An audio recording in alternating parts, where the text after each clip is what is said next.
Weten wakaze wenu taun le lobol ni tamere gwezantou. No bini do yeni dowe zunkuan. Amo ni tame. Dure jino besi wenu eze wenu de lobol ni tamere gwezameton wo. Piye eblement wakwe kalo. Chok videdo noya ehun po ide de ma jawada wenu wea lobo zuma lo kono tuele hen guwe. Chok videdo do soguzo to hen glewe. Lekoa to donuo lo finewe anale mo kono tuede. Fite kade egbedi. Oko mai ko joko ale ko vonu le o. Nyalona wonu sulobo ana concentré wade donu dagbe oji donu vive oji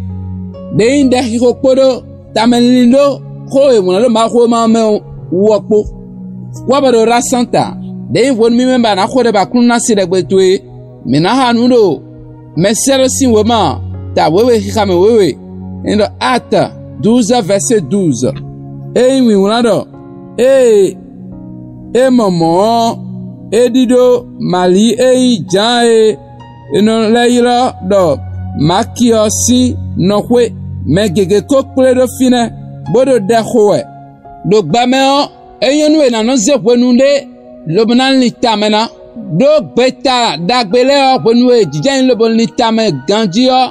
ewe eno sok beta mon koton le wonu mizan ron miton lobo wanu dagbe na ewe na no vivinu mi ama wonu mize wonu miton lobo ze da kuna we na inula lobo na vivinu mi ha nudo ganjime o bola fosan ko to na lindo bola fosan ko ten ha nulo po ma uzo ato ena lindo ma ko ma ton ha molo po we odo ito na lindo to agbone aklasula no zanu fie ti ono no ha molo po we nko de dani lekoi teme anazan horon to edo wa ndagbe na o me ndagbe wa indo wonwe melele doele yeno doli ne lokpo khawe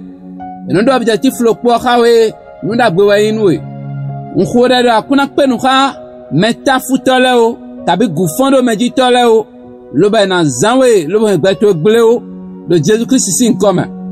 ami wonwe mizemi de lo dakhiko me dakhiko no kho lo bo manote a o ba gbo mo no pe me a wetenu akana mo tan lo bo kanado mina dai hungbon kabe hamotan lo banado mina wa nwe mina wa dagbenu mi agbon nwe no gu wenu nuwele nkhore do yeni no zonwe do Jesus Christ sin koma ami no do deji ba wa hun te ponu mesin gbe anu dole yeni no ba nu kon yitwe wenu e do ron ze wande na nu jon no ton sime ba nu jiwu no ton sime alopa mais nous avons télé dans l'étamele no mo fifa ro gbezan itoma no gbeta mo nkoton le ma de Jesus sin comme aimez vidéo lo partager nous adinado e wada gbenu mi won ami do commentaire ma lo ba abonné wade nu sieno nu ehon gbe tegbe o anamo de khiko elo le nkoton le ro gbezan to ma de Jesus Christ sin comme fifa akuno to nu pwedo e ro keze o ma ami